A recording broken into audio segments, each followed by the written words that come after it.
This week, we're going to look at Chapter 4, the rhetorical shaping of gender, competing images of men. Now, when we look at the men's movements, they are diverse, they have political goals and strategies, and they are constantly evolving, new ones rising periodically. But since the 1980s, the explosion of research on cultural shaping of masculinity has increased, and universities have begun sort of offering men's studies in their universities. Men have been less involved in the women's movements to change images of their own gender, often because they're not as generally as targeted for gender discrimination or disadvantaged by in the same way that women have. Now, some men's groups work to provide new images of masculinity, and some work to safeguard the increase in men's privileges. Like women's movements, men's groups are constantly evolving with new groups arising. There's no single agenda or viewpoint that exists unifying all men's groups.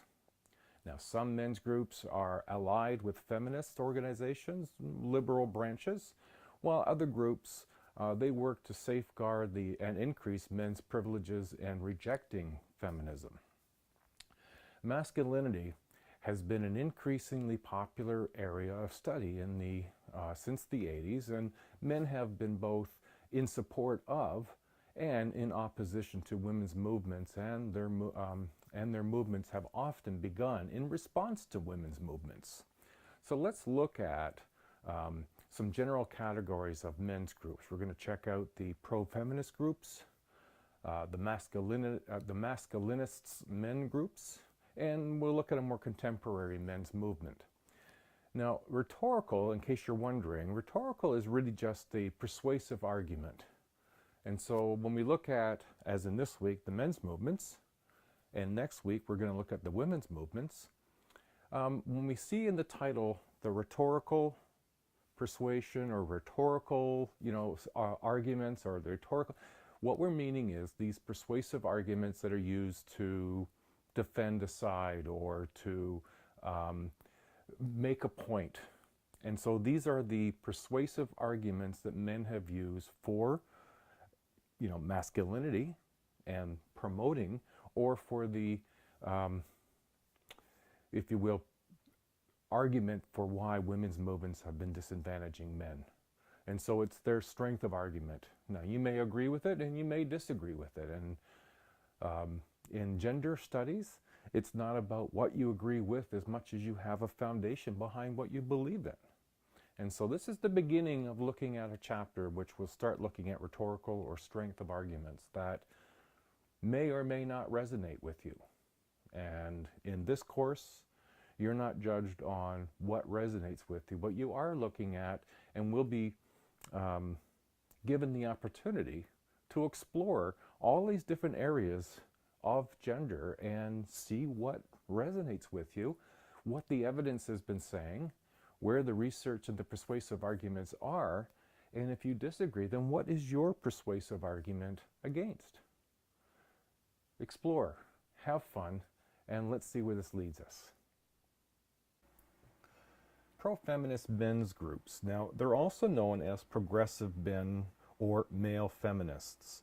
Now, this movement, it began in the 60s. Now, the 60s, as we'll see in next week's chapter on the women's movements, was the second wave of the women's movement.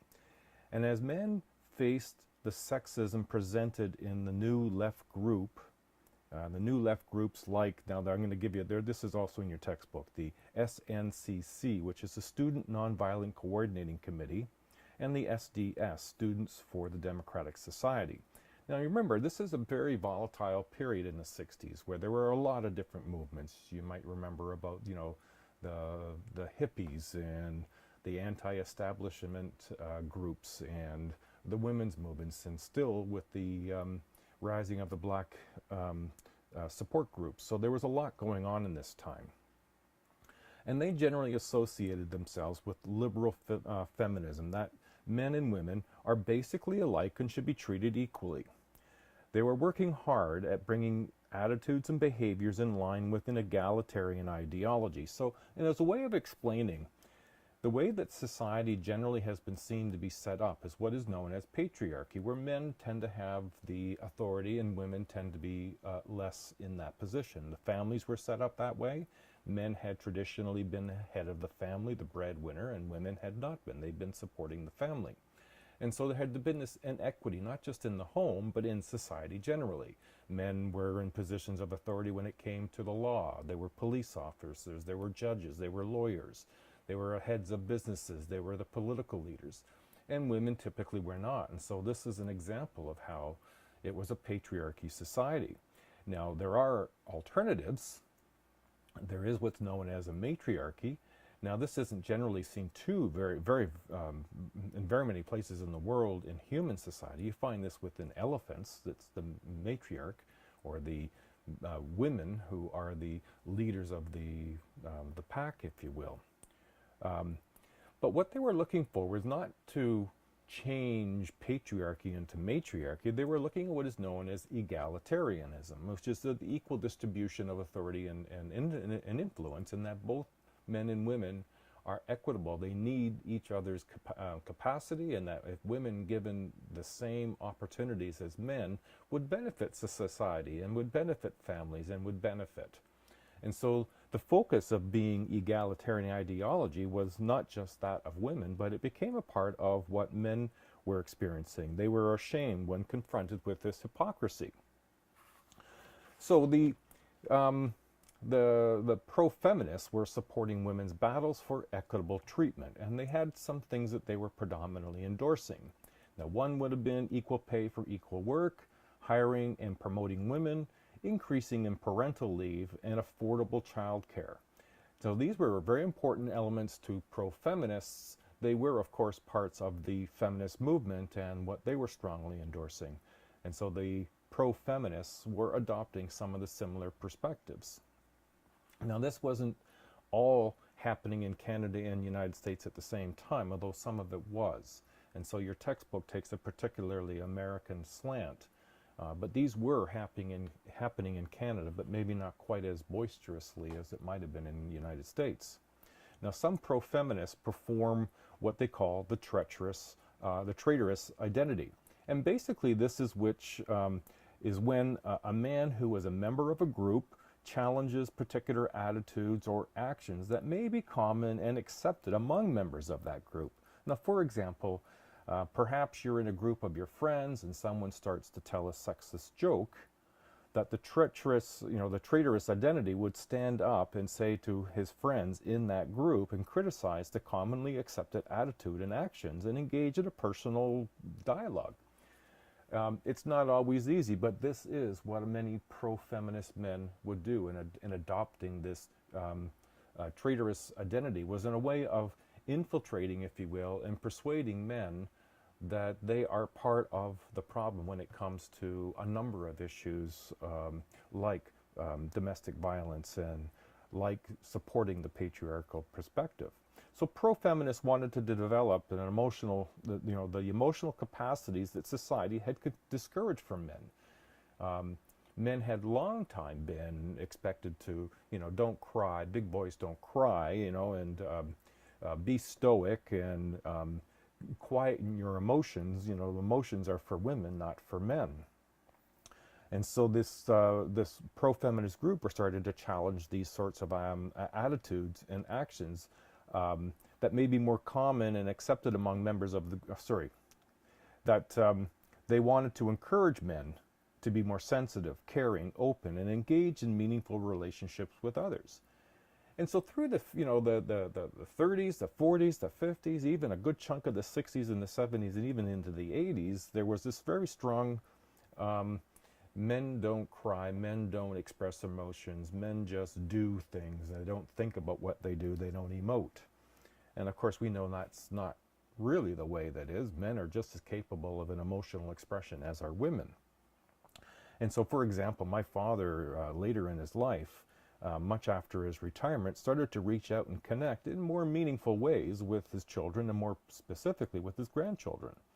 It was like he had become okay, that the societal pressure to be unemotive and disconnected somewhat from your family at times, had drifted away, and it was almost like he had permission to engage and care more deeply.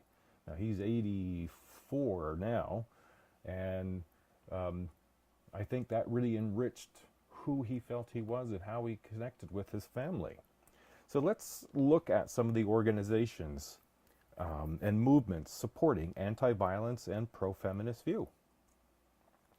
If we look at some of these different organizations, one that stands out as being one of the first larger ones is the National Organization for Men Against Sexism, NOMAS.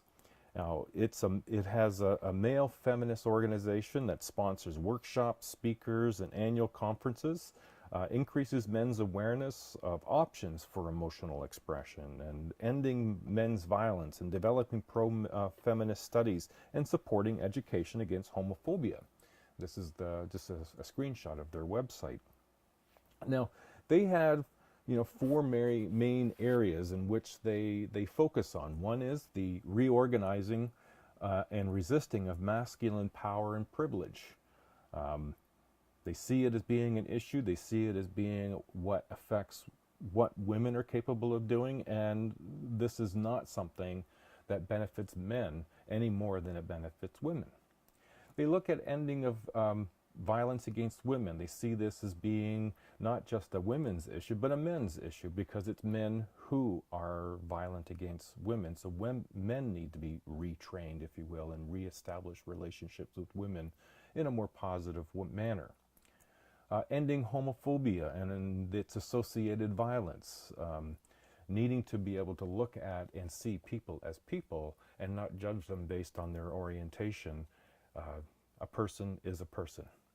And enriching men's studies. Now, this wasn't enriching men's studies in order to establish male power and masculine privilege, but to look at what are the things that have influenced where men have come to today, and why, what are the things that they can do, and why did that continue, and what influences might there be to change how we see who men are. Now, there are other groups, many other groups. Now, one group that emerged in the 1987 in New York is one that's known as ACT UP, AIDS Coalition to Unleash Power.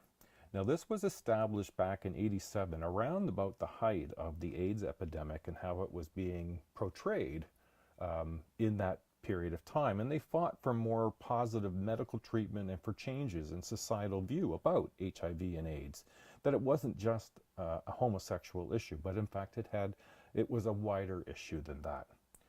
Much of their work in the early years was challenging the beliefs and the inaccurate depictions of HIV and AIDS, and the people who were affected. Now, it was interesting because I can remember back in this time, and certainly earlier in the 80s, where any contact with a person with HIV and AIDS was discouraged. Don't touch anything that they've touched. Don't touch them. You might get it. And so groups like ACT UP and others were aiming to try to reorganize this, because the research was not supporting that.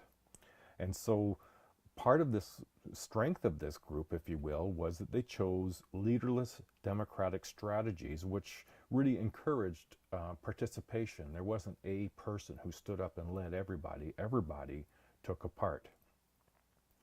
Now, another group of pro-feminist organized men's groups are what are known as the men's anti-violence groups.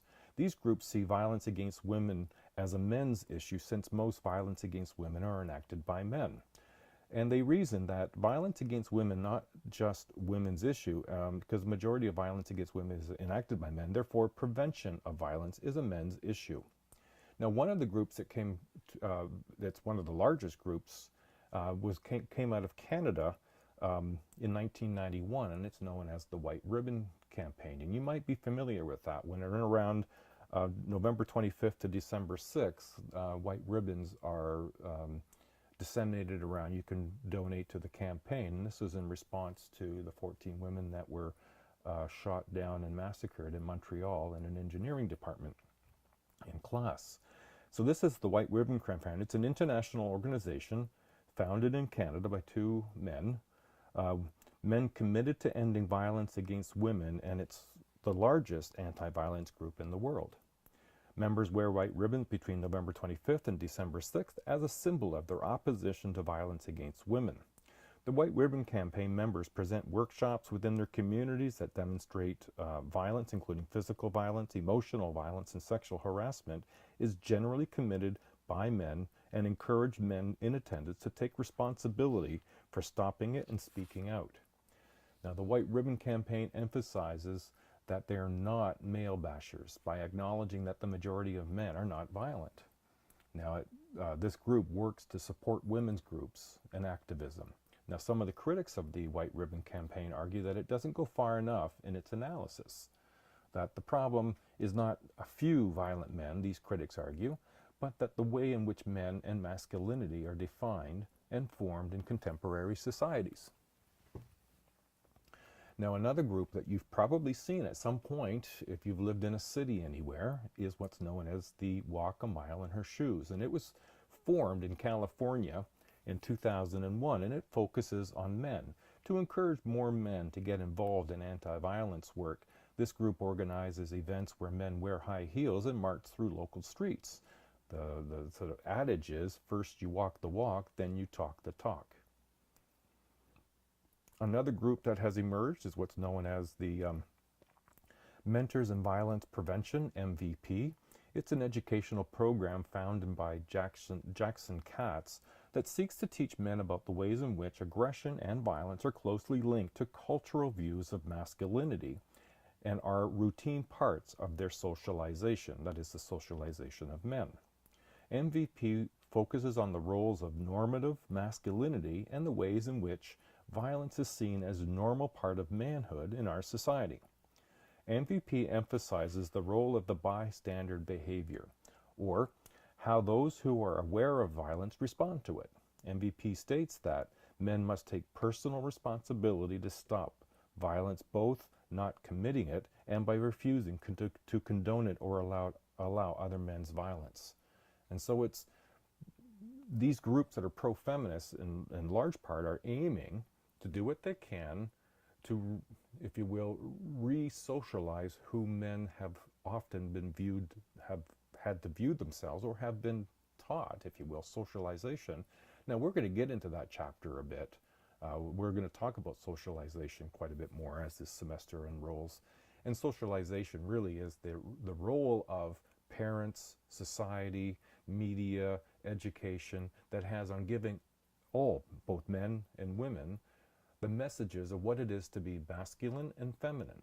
And these pro-feminist groups feel that the messages that men have received has been what has promoted some of this violence against women and other inequities that occur. So let's move on and see what other groups can look like. And we're going to move into what are known as the masculinists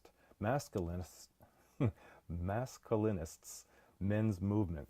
Now, this is a different group. It's a group that doesn't look at being pro-feminist, and they don't, in some cases, even accept it. They are riling against it, if you will. It's also known as pro-masculine movements. These groups believe that men are the objects of gender disadvantage and discrimination, and that masculinity needs to be reclaimed.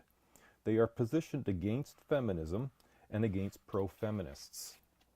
Now, men's rights groups or men's rights activists, their goal is to restore traditional roles for men and women and enjoy the privilege that men have historically enjoyed. They wish to regain their control as the head of the family, but believe their superiority to women should be associated with their ability to fill the traditional breadwinner role. So they're looking for things to fall back to the way things have been. They don't think that the changes that have been emerging as a result of feminism and pro-feminism is doing anything positive for men. Now, one of the more extreme versions of these men's rights groups are what are known as the Freemen. And it's an example of an extreme men's rights activist group. They believe that women have more power than men and that men face greater discrimination, and emphasize the burden of the provider role, the breadwinner, if you will, that role, on men, and aim to restore pride in traditional masculine, and in brackets here I'm saying, macho qualities like toughness, ruggedness, invulnerability, and self-reliance. Now, this is a small group, but these are the sorts of groups that do start to emerge over time in response often to women's groups. Now, father rights groups, these groups state that the court discriminates against men by assuming that women should be the primary parents. The most high-profile fathers' rights group is Fathers for Justice, which relies on dramatic stunts and uses humor to draw attention to the issue. Now, many class action suits have been filed in the United States, and they have also been filed in Canada, arguing that fathers have constitutional, no, in Canada it's not a constitutional right per se, to be parents, and are thus guaranteed at least 50% shared custody. Now, the difference between the U.S. and Canada on this issue is in Canada, in family court, the court is interested in the best care and welfare of the children. Now, that doesn't necessarily mean the breadwinner. It means who the child or the children will be best served to grow up together with. And so in Canada, these fathers' rights groups think that oftentimes that it favors women and that men are having to pay for that court decision. And so some of these groups tend to take a perspective that makes it appear as if men are disadvantaged, where in a lot of cases, and many cases, the reason that the children are with mothers for the most part is the kind of care that they can and do receive in that family dynamic. Now, another group that falls into this sort of masculinist men's group is what is known as the mythopoetic men's group. Now, Mythopoetic was founded by Robert Bly, and it aims to foster men's personal growth and rediscovery the deep mythic roots of masculine thinking and feelings to restore spiritual, emotional, and intellectual wholeness. The ideal masculine role existed during ancient times in the Middle Ages, when men were self-confident, strong, and emotionally live and sensitive. The ideal masculine role and men's connection to the work and the earth were disrupted during the Industrial Revolution, modernization, and feminism. So when men began working outside the home, young boys lost fathers who could initiate them into manhood and teach them to relate spiritually and emotionally to other men. Now, Bly's term he used was called father hunger, and it described the grief experienced by modern men born from the yearning to be close to their own fathers and other men. So the movement has received praise for identifying and highlighting the anguish men may feel because of a distant relationship with their father, but has been criticized for being unwilling to confront other issues of gender inequality for their participation in sustaining that inequality. Now, although prior to it was very popular through the 1980s and some of the 90s, this movement has largely been declining, with only a few active groups and a few new members. They'd spend quite a bit of time out in the woods, sort of bonding with men, reclaiming their sort of spirit of what it is to be a man pre-industrial era. Now, another big group in the States, and these next two groups really haven't found their way into Canada. One is known as the Promise Keepers, and it was founded by Bill McCartney and Dave Wardle, and is based on an evangelistic Christianity and preaches that men should use God's commandments as guides to understand the responsibility they hold as men. Now, based on Christian imperatives, men are required to be good husbands, fathers, and members of the community. The movement urges men to be leaders in their family, to reflect the God-given division of labor between men and women. Promise Keepers urge men to rely on other men instead of women, believing that men can hold each other accountable in ways that women cannot. Now, Promise Keepers have been criticized for their exclusion of women from their meetings and the rejection of homosexual men. They have also been charged with elitism based on a membership that mostly consists of white, middle, and upper-class men. In response to the movement has attempted to recruit more racially diverse members.